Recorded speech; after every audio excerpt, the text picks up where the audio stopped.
What's up, everybody? Welcome to Rant episode 20, a historic podcast. I'm your host, Hoshi, and I'm only happy when my opponents are sad. It's a real problem I have, medical condition.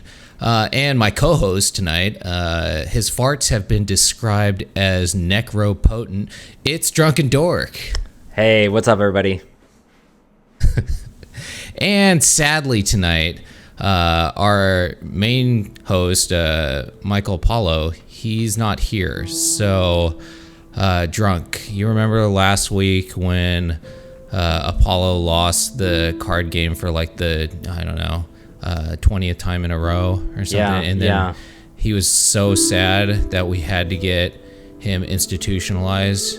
Yeah, Suicide Watch. Yeah, I remember that. Yeah, it was pretty devastating to him. I mean, he can't win at anything, you know? I know, it's rough. So things got worse. I just got a call a little bit ago, and he's in the ER now. Oh shit! Yeah. What happened? Yeah, it's pretty serious.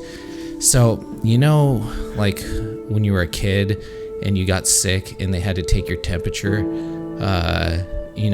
orally, and then sometimes they took your temperature in another area in your bum. Yeah, that. So Apollo was checking his temperature pretty aggressively in his other area, and he was a little too overzealous, and he ended up in the ER. So oh no, they ever find the thermometer? No, they haven't.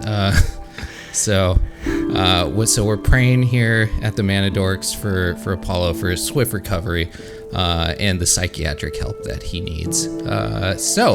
Other than that, this is the Rant podcast, and we follow the stages of Magic. So, like every week, we have the Untap, Upkeep, Draw phase, Main phase, Combat, Main phase 2, our End step, our Cleanup, and Discard, and we do a different thing for all of them. And down in the show notes, if you know the spot that you want to hop to, we'll have the time hacks down there for you.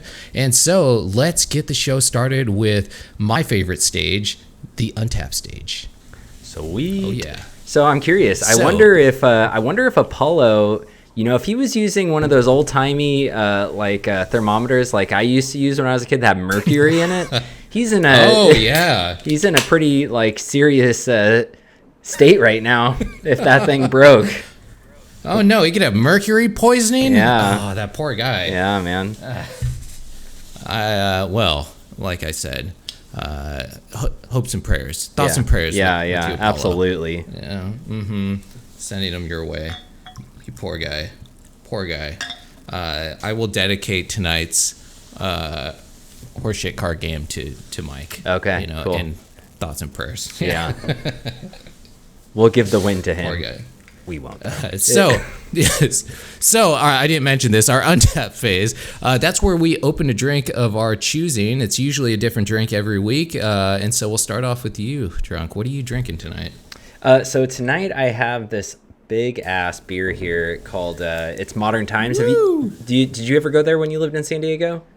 I did, yeah. I went to like a painting thing that they had there. It was pretty awesome, where you just drank and they gave you painting supplies. That's sweet. Yeah, it's a great brewery. It's a great beer. But they have this delicious their Black House, but they have a vanilla latte edition, and it is fucking good, man. And it's delicious. Woo! That sounds awesome. Yeah. Yeah, their beers are great. So for me tonight, it is freezing here, so I am drinking some hot apple cider. That is freshly made. I did not know that you can just easily make apple cider. You basically just cut up a bunch of apples and throw it in a slow cooker and then mash it and strain it. It's super easy. So I didn't do it. My girlfriend did. And so I have some fresh hot apple cider combined with some Cap'n right here, and then a little bit of sugar, some bitters, and a little bit of orange juice with it. So yeah. That's it. So cheers, buddy. Cheers. Yeah. Ooh, that's good. All right. So after our Untap step, we go into Upkeep. And for Upkeep, recently we've been doing the Reddit Rant. So Reddit Rant is where I scour the internet for lunatics ranting on Reddit or whatever social media stuff I can come across. And that's not hard to do because the internet is where crazy people are. So tonight, I think I have a pretty decent one. It is on the Magic Arena subreddit, and this is by Evil Charles. And the title of this is Serious Question. Why are you playing Dimir Rogues in Unranked? It's like 7 out of 10 matches. I'm on a free account, never spent a dime, and I have a cheapo black deck that uses cards that can be cast from the graveyard. Luris, Elion, Grasp, and Demonic Embrace. I just crafted a Dance of the Man's Forsaken Monument deck with a huge amount of holes because cash, hoping I could stop getting queued with rogues, and it's still all rogues. Caps on all that. Why are people playing this sweaty crap in Unranked? I just want an honest answer here.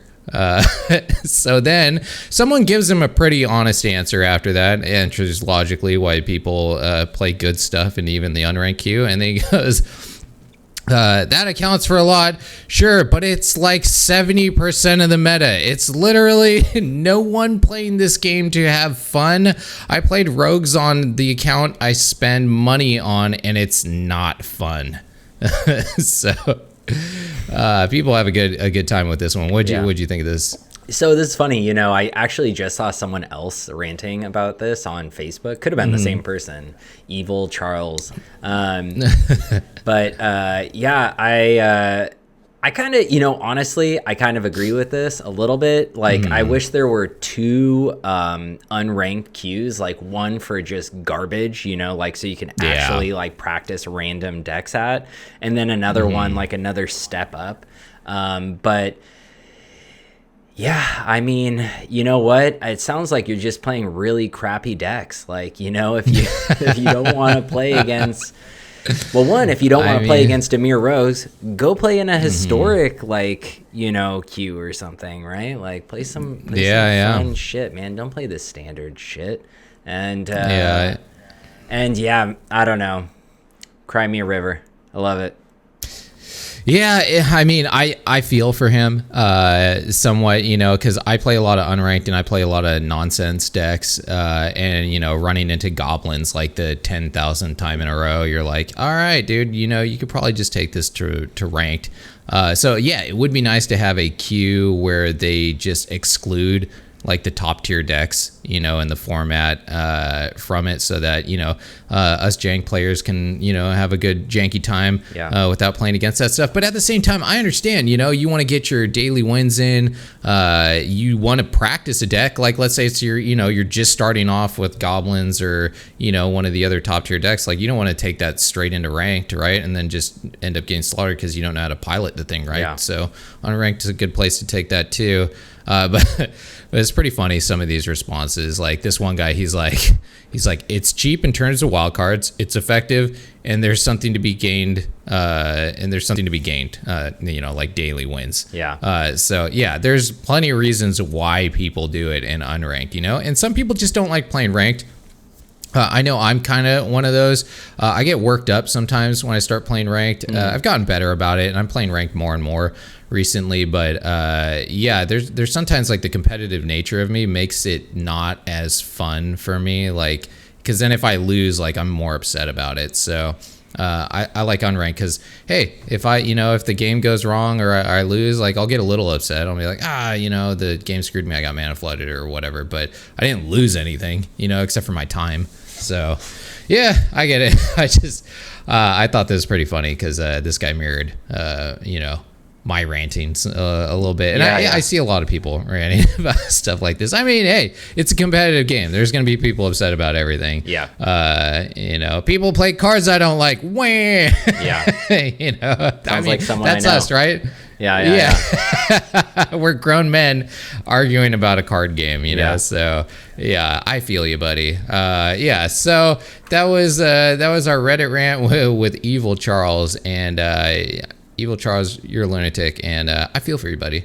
All right, so that was our upkeep, and now we move into our draw phase, and this is where we just talk about what kind of forms of Magic we've been playing this week. So I'll start off with you, Drunken. What have you been playing? So, like last week, I said I was going to start this new series where I play, I start a new account, I make a budget deck, and I start running up the ranks with it, without spending any money. And so I did exactly that. I found out that it is incredibly time consuming to like sit down, start recording, play games. So I'm definitely not going to make it up to Mythic, I think, at the end of this month, especially with like Cyberpunk coming out tonight. Like I don't like I can't imagine myself having enough time to do it. But I've been playing a lot of that mono white deck still, and yeah, it's really good. I really like it. I win a lot, and like the crazy thing I got out of this is, so I made this this account, and I made the deck, and I actually didn't have enough uncommons to make my deck. I had more than enough rares, but I didn't have enough uncommons. Yeah, which is kind of crazy. You think they'd set you up with at least like 60 uncommons or like 40 uncommons so you can make a deck in the beginning, right? But so yeah, there's that, and that's basically all I've been doing this week with Arena. I think I got up to gold. I think that's the highest I've gotten with it so far. It's just a lot of recording, a lot of time. Nice. Yeah, that's awesome. Yeah, and I remember that same thing when I was hooking up Jamie with her account and her like budget decks, and I was like, yeah, I'm gonna have to actually start slotting rares in here because I don't have the like the commons and uncommons actually to like fill in the gaps for her. So yeah, it's pretty weird, and it's funny how it's just the opposite after you've been playing for a while, where you just have like 1,000 uncommons, and you're like, all right, these are whatever. An infinite uncommons. Nice. Yeah. So for me, I've been playing just historic again. I've been playing in ranked a little bit more. And then I was playing my Explore deck for a while, and it's just been running into problems. I was getting like a lot of really bad draws for it, so I switched back to my my Oops Surprise Craterhoof Behemoth deck, where you use like Transmogrify and like just or Luca, and just like pop him out of nowhere. He's not even in the color. It's a Jeskai deck that has Craterhoof in it. And it's mainly like a Planeswalker deck that kind of pulls them out, and it is so much fun. I love that deck. It's just so rewarding when you get to like get him out and smash in for the for the win, and no one sees it coming because it's a it's a Jeskai Planeswalker deck, and then out of nowhere like Craterhoof pops up, and people are just like, oh nice. It's really good actually too. It gets around a lot of stuff that's going on. So yeah, I'm pretty surprised. I'll probably whenever I have time to actually record, I think I'll do probably that one first, because that's probably my favorite like fun deck to actually play. Sweet. All right, so yeah, so that was our draw phase, and now let's get into our main phase, our main topic of today, which is going to be the Zendikar Rising Championships. So they just had a tournament where they had a historic play queue in there. So I think the results of this were pretty shocking, and if any of you have been playing the ladder or just unranked and historic this week, I'm sure you've seen the fallout from this with Azorius Control taking the win. Pretty insane. So Brad Barclay took it all 7-0, undefeated with a Azorius Control deck. Wow. Yeah, pretty impressive. And I feel like last week our conversation was very relevant to what just happened with this, right? Yeah. We were talking about Sultai mid-range and how just powerful it was, and how it is most likely the most dominant deck. And our main topic last week was like our combat was how could we possibly defeat this deck, like strategies to come up with it. And so what did you what was your idea again, Drunken, to beat it? Mine was just a mirror. Yeah. Yeah. Well, to be fair with you, it looks like most of the other people that were in this tournament did go with what you suggested, and it looks like the majority of the decks were Sultai mid-range. Yeah. That were being played in there, which is surprising. There was only one Goblin deck, actually, at least in the top 8 that made it, and that was they went 5-2, and so they lost to Azorius Control, which is that's a tough matchup, I think. Azorius Control against Goblins. I mean, maybe counter spells are super good against Smuxus, but that deck has a lot of sticking power, it feels like. So, yeah, what do you think about Azorius taking it? I think it's great. I definitely need to eat my words, Azorius Control fucking dominated. It's crazy how much they dominated. They got this person Barclay, they got 2-0 victories, or I guess a lot of them are 2-1 in the top 8 at least. But yeah, I know throughout they did really well, and yeah, it's an amazing deck. I played it. I made it after I played it in Arena just so I could talk about it a little better today, and it feels incredibly powerful. Yeah, it's really, really slow. It's a really slow deck. But that's what Azorius Control is. It is a slow style of playing. Let's slow this down. Yeah, and yeah, it's great. It's got enough counter spells. I really like all the cycling it has in the deck with the blue-white cycle lands in there.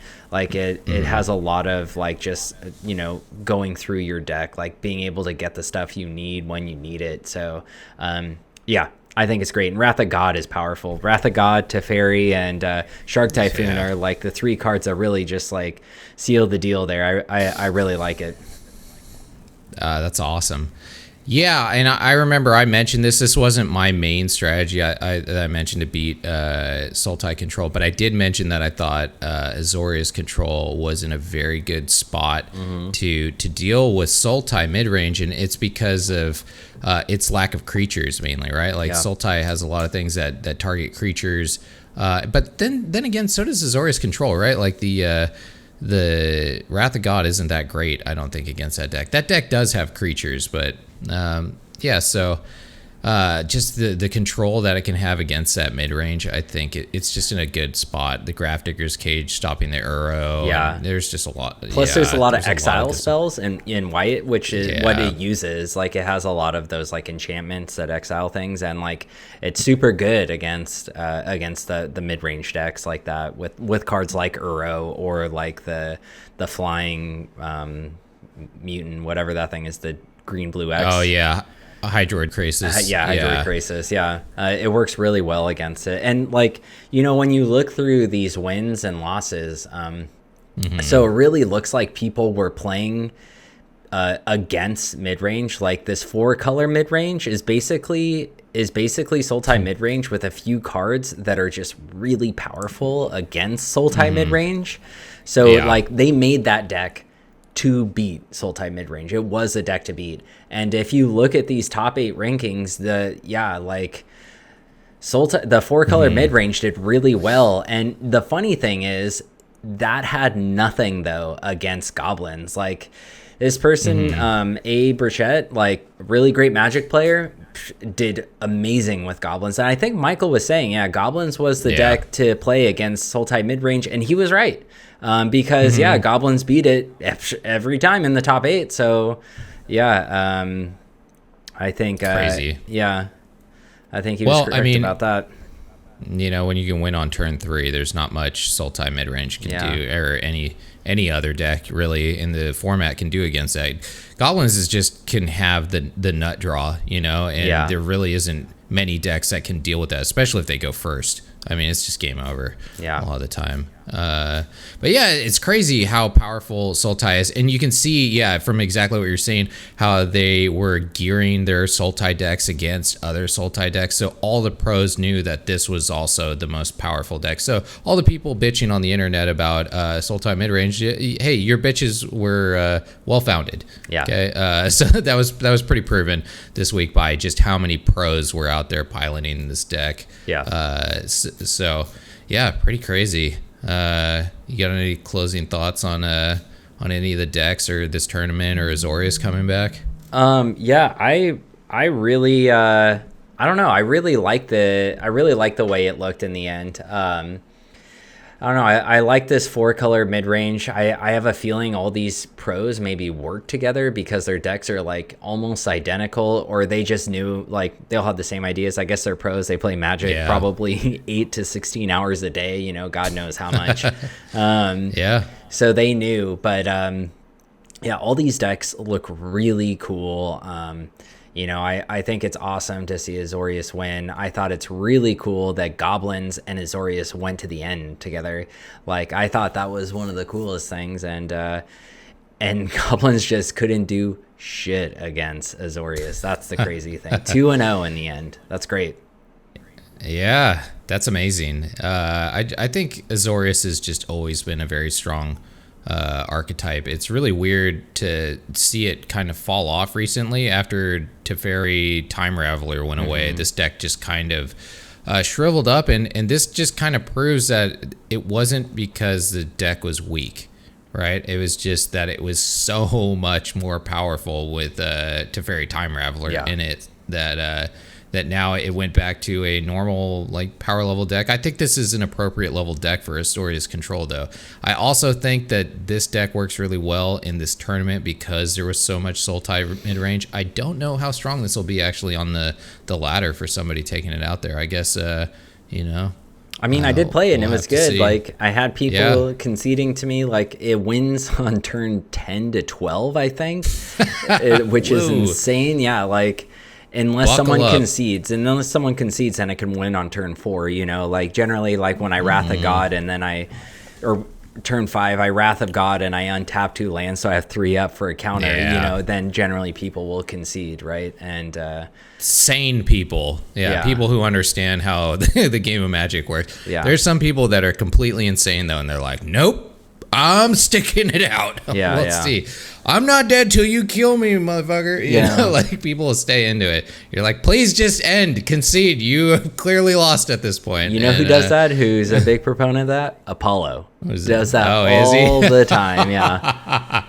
Don't scoop. Yeah. I do. I'll scoop. I mean, at some point, it's painfully obvious that you're not coming back against control. I agree, 100%. I think there's definitely premature scooping. You know, as long as you can analyze your deck and figure, is there an actual way that I can come back from this? Then stick in there for a minute. But I mean, Azorius, when it takes control hard, and it's really hard to come back from that. So, it really is, All right, cool. Well, that was our main phase. That was a pretty good one. I'm happy to see a historic tournament like that with a bunch of pros playing in there. That's really cool. So now we're going to go into our combat phase. And for combat, it's kind of sometimes me and Drunken go at it on our ideas, conflicting ideas about something. But today it's going to be a little different. We're going to talk about something that's being updated in Arena that's going to change the token generation that's going on. So they posted in an update that now they are going to limit the amount of creature tokens that are generated in a single match to 250. So Drunken, what are your thoughts on this article? So this first line is crazy. I didn't realize there was actually a max before, but while it's technically possible to create up to 147,483,647 creature tokens. Like, what? That's insane. Like, that is still such a high number, dude. Imagine your computer. I think mine would like burst into flames at that number, right? Like, well, their servers are for sure. At that point, so that's absolutely insane. Yeah, it's pretty crazy. So 250, I think, is, I'm pretty sure I know why they did this. Like, I didn't read their whole article. I read someone else's article. I have theirs pulled up right now. I'm not going to read it. I'm pretty sure they did it because of the phone app. Like, when it eventually comes out, they definitely need to limit the tokens because your phone, like my phone, is already burning up on the stupidest of games, and like tasks. So like I can't even imagine having 250 tokens on my phone. Plus it speeds the game up a little bit if there's a maximum there, right? So I understand why they did it, but I don't necessarily like it. Like if someone wants to sit there and make 2 billion tokens and the other person wants to sit there and let them make 2 billion tokens, you know, why not? Like the worst thing that could happen is they can time out trying to make 2 billion tokens, right? And then you're gonna get the win. Like it could like potentially help the player playing against the person making 2 billion tokens. So I think I think it's just kind of, honestly, I think it's whatever. I wish they wouldn't do it, but I understand why they do it. Yeah, so I don't think it has as much of an effect on your actual device, like your computer or your phone or something like that. But what it does have a severe effect on is the server that's hosting the game, right? And from what I was reading in the article is not only does it affect your game, but like one actual, so we'll get into some geeky IT stuff here, is that one server can host many different games on it, right? There are these giant server racks that they have. And so one server, it's got multiple processors and all this stuff on it. So that one server can host however many games, right, on it. And so if one game on that server is just going nuts with like 2 billion tokens or whatever, it's actually slowing down all the other games on that server that it's being hosted. So it's not just affecting your game, it's literally affecting other games too. So you might just be having a normal game and all of a sudden things start crapping out on you, and it's because this one dude's going off with Shoot Swarm, just being like, woo, let it roll. So I understand their reason from that point. If it's affecting other people's matches as well, they can't, just tap out because of that. And it makes the game look bad. And it's just, this is a tricky one, right? Because I feel like, this is one of the greatest things about Magic is that you can do these ridiculous things in this game, right? There's so many weird, ridiculous win conditions, and being able to make like 2 billion tokens is awesome, right? And in the paper format, we could just go like, hey, Drunken, I'm making 2 billion tokens right now, and you're like, I understand 2 billion tokens has been made, but the game doesn't do that because it goes through all the triggers and everything. So until they figure out some way to like really optimize it, I'm completely fine with this. I don't know if 250, I feel like they can handle more than that maybe. I don't know. Knowing nothing about how their servers are working, I couldn't tell you, but yeah, I mean, I do get it. I do get why they're doing it. I guess that makes sense with the servers, right?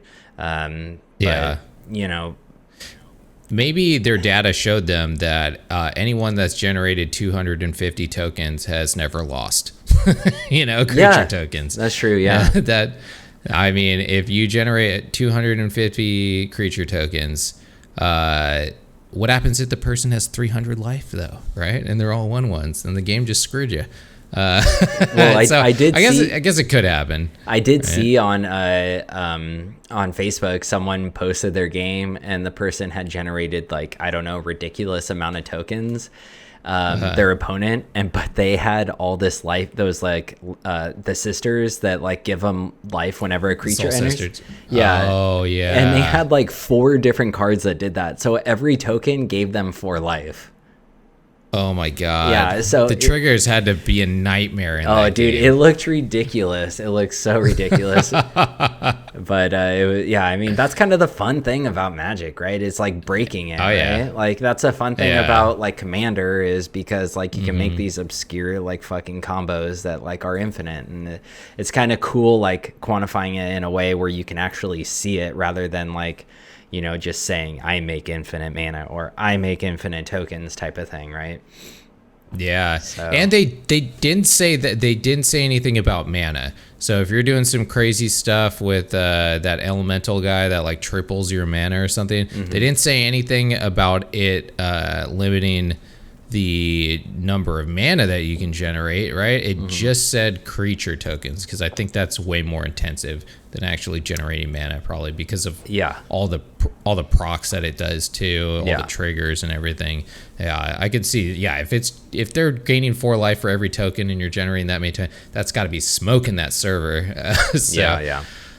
I think it's unfortunate, but hopefully this is something that can get fixed with better optimization of their code and maybe stronger servers in the future. So hopefully they come back and they don't just completely forget about this and start upping it again in the future, because I mean, Magic is a game of ridiculous nonsense, and don't take that away from me, bro. You know? Yeah, in this game that I like. Sweet. Do you have any closing thoughts on the? No, not really. Limiting? No. Yeah, I think we summed it all up. Awesome. Me too. Nailed it. All right. Awesome. So that was our combat phase. Hey, let us know what you think. You guys like them limiting it, or do you think Magic should be free like the internet? Don't censor me, bro. All right, cool. So let's move on to main phase 2, the horseshit card game. Take it away, Drunk. All right, everybody. So this is a horseshit card game where I name 3 to 5 Magic cards, and it's up to this drunken idiot this week to figure it out. Because God forbid if Apollo was on here today, he might have just murdered himself on live YouTube feed, you know. So I hope he's doing all right. I hope that mercury poisoning is not too bad. But this week, so I started this new thing where I open a pack and I pick out a few cards, and I have a card that I already made up, and it's up to this idiot to figure out which one of the cards I made up. And I did Zendikar Rising because I figured, you know, it's a new set. Like, how well do you know Zendikar Rising? Probably not enough. Probably not enough. I feel like I should know it, but we'll see. I've opened plenty of packs on Arena, that's for sure. All right. I think I got some. I think I got some good ones. Some spicy stuff in there. Yeah, that's good. I actually got a card I really wanted. Because if I win this today, I'm dedicating it to Michael Apollo and his damaged rear end. He needs it. He does. His diary is filled up with Dear Diary quotes about him not pulling it together. And I think, you know what the sad thing is? Maybe this would have been his week. This could have been his week. And he just had to do all that damage to his rectum. And, right. We don't know why he did it, but he did. He definitely did it. He did that to himself. And our thoughts and prayers are going out to him, and I hope everyone else out there listening, their thoughts and prayers are also with Apollo and his damaged buttocks right now. So, all right, you ready for this? Yeah, let's do it. Okay, so the first one is Stonework Pack Beast. It is 2 colorless mana. It is an artifact creature beast at common. And it says, Stonework Pack Beast is also a cleric, rogue, warrior, and wizard. Pay 2 colorless mana, add 1 mana of any color. All right. Does that sound good? Okay. Yeah. All right. And then there is Blood Beckoning. It is 1 black mana. It is a sorcery at common. And it has Kicker 3. And it says, return target creature card from your graveyard to your hand. If this spell was kicked, instead return 2 target creature cards from your graveyard to your hand. Okay. All right, and the final one. Irefoot Enlisted. It is 4 and a red. It is a creature, minotaur, warrior. Add uncommon. It has haste and trample, and it is a 4/1. And not done yet. It is also a land. It is Agadine's Blaze, and it comes into the battlefield tapped and taps for 1 red mana. Okay. And so it's those 3? Yeah. What was the second one? Blood something? Blood Beckoning. Blood Beckoning. I'm gonna go with Blood Beckoning. Blood Beckoning. All right, Hoshi. Well, it looks like I win it this week. Oh, what? No way. It was. Which one was it? Irefoot Enlisted. Oh, okay. Yeah. Damn. Not a real Magic card. There is a card that's very similar to that, though. There is one that's kind of similar. There's a red land like that. Yeah. There is one kind of similar, but it's not that one. And this is my rare, or my mythic, I should say. Ooh, nice. Agademe. Yeah. So I am pretty excited about that. I really wanted that card. That's like super great for Commander. So that's a good card. I got a good one this week. Nice. I still have a box of Zendikar. The what is it? Not the it's not the draft packs. It's that new one that they came out with. Yeah, where this like time around. You get like a random fucking card from Magic's history or something in it. The set boosters. That's right. Set that's boosters. What they call them. That's right. Yeah, I haven't opened it yet. I still need to do that. It's like right when I bought it was like when the hurricane hit. I was like, yeah, I'm gonna open this, and then and then Florida like just got decimated. Yeah, everything's been crazy ever since then. You need to do it. Make a video, and I just want to say real quick, even though Michael wasn't on tonight, he still lost. He did. That's true. That's true. He definitely did not get a W. So I'm sorry, Mike. I was gonna dedicate my win tonight to you. I was gonna give it to you, but I mean, it didn't happen, right? Yeah. I'm sorry. I'm sorry, Apollo. I failed you. I was gonna dedicate my win tonight too, but then I realized that I just didn't want to. Okay. Yeah. That's completely reasonable. All right. Well, that was the horseshit card game. I hope you guys did better than I did and did better than Apollo did every week. So I'm sure statistically everyone does better than him. At some point or another. Yeah, even my girlfriend who barely plays Magic has done better than Apollo. So all right, so that was our main phase 2. Now we're going to move on to our end step phase. In the end step, we just talk about what other stuff we've been doing outside of the world of Magic this week. So Drunken, what have you been up to? So like I said, I've been playing Arena, doing that thing. I haven't really been doing much else this week, but I said, Cyberpunk comes out tonight. I think it's actually out right now. So my plan is to dig into that, and that is why I'm not going to be able to get to Mythic this month for sure, is because I know I'm going to get sucked into that game. Like, I love like dystopian style stuff. Like, as soon as this game was revealed, I was like, oh my God, there's never been a game made that has been more for me ever. Like, first person, open world RPG where like it's like Ready Player One or like Neuromancer or something like that, you know, like Blade Runner style game. Like, it looks insane. I'm super excited to do it. Although I am going to say this is the Arena Open this weekend for Historic, and I think I'm going to play. I think it's a $20 entry or something. But I saw that. Yeah. Yeah, I think I'm going to do it, and hopefully I can get to day 2. That would be great. You know, that'd be awesome. If I do, I will definitely record everything in day 2 if I even play. It just depends how much Cyberpunk sucks me in, because I'm so excited. What deck would you pilot if you go into it? I've kind of been messing around with like making a blue-black control deck.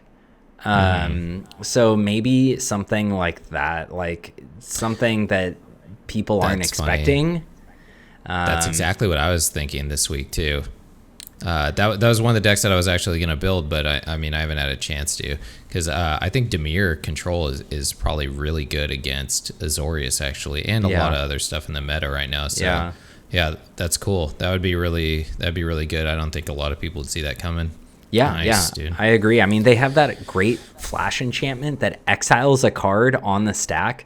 So, you know, even when a spell, like even like whatever that counter spell that can't be countered, it exiles it on the stack, and they can't play it anymore. Like it's so like it's a great card. I think it's a little overcosted. It's what is 4. that? Yeah, it's 4. It's 4. Yeah. But I mean, it's Ashiok's Erasure. Yeah, there you go. That's what it's called. Yeah, I think that card could be really good in the meta right now. Just a couple copies, not 4, but like a couple. Yeah. I think would be good. Mm-hmm. Yeah, definitely. Yeah, that'd be cool. Oh man, yeah, Cyberpunk looks great. I think I heard it's a buggy mess right now, but they're already like talking about releasing a patch for it. So I mean, I have no time barely to play anything besides Arena, so I think I'm gonna wait on the Cyberpunk, even though, yeah, dude, I mean, come on, it just seems like a game that's made for nerds like us that love the 80s and like cyber stuff, you know. yeah, it looks super sweet. The music's gonna be insane on it too. I know, I'm so excited. It's definitely gonna be all synthwave, which is gonna I'm gonna love it. I'm just gonna have to avoid spoilers for a while. So for me, I haven't been doing too much, just besides working on the new place, trying to get my network fixed and all kinds of other stuff. But I am going to New Orleans this week. Nice. So yeah, I know. I'm pretty excited about that. We have, or not me, but my girlfriend has friends that own a bed and breakfast out there, so we're gonna get to go and stay at like this really nice like 4-star bed and breakfast for free and like like treatment. Yeah, and so I've only been to New Orleans like twice, I think, and she's like she's been there plenty of times. She knows like all the local stuff to do because she has family members that live there. So she's like, I hope you don't have anything that really you want to do there. I was like, nah, just take me wherever. Like I don't care. I want to see what the locals do there. So that's what I'm going to be doing all weekend, which, I mean, it's pretty sweet. I mean, I feel like I have so much stuff to do here. It's kind of making me a little, I'm like, I have, I have so much stuff to do at this place. But, at the same time, it's probably just great to get away from Pensacola and, in this house and all my problems for a weekend. I'm looking forward to it. Oh, so that was our end step, and now we're going to move on to our cleanup phase. And the cleanup phase is our social promos that we go through super quick. And so, Drunken, take it away. All right, so you can find us on YouTube at the Mana Dorks or Mana Rant. You can search either of those, and you will see us. You can find us on Spotify, iTunes, Amazon Music, on the Mana Dorks. I'm hoping that Apollo fixed where you can search Mana Rant now. And you can find us on Facebook at the Mana Dorks. And yeah, we have all our podcast comes up every Sunday on YouTube, every Sunday on Spotify, iTunes, and Amazon Music. So yeah, please, I mean, if you're watching us now, go continue to watch us. Like and subscribe. We'd really appreciate it. Hell yeah. Also, if you guys have any suggestions for us, like anything you guys topics that you want to hear us talk about, or if you find a good rant on the internet, like on Reddit or Facebook or whatever, send it our way, because I'm always up for a good laugh at some crazy people. And I'm sure everyone else out there is too. So, that was it for this week. I hope you guys enjoyed. And now we're going to move on to our discard phase, where we take the rest of our drink and we pound it. So, cheers, buddy. Have a good week, guys. See ya.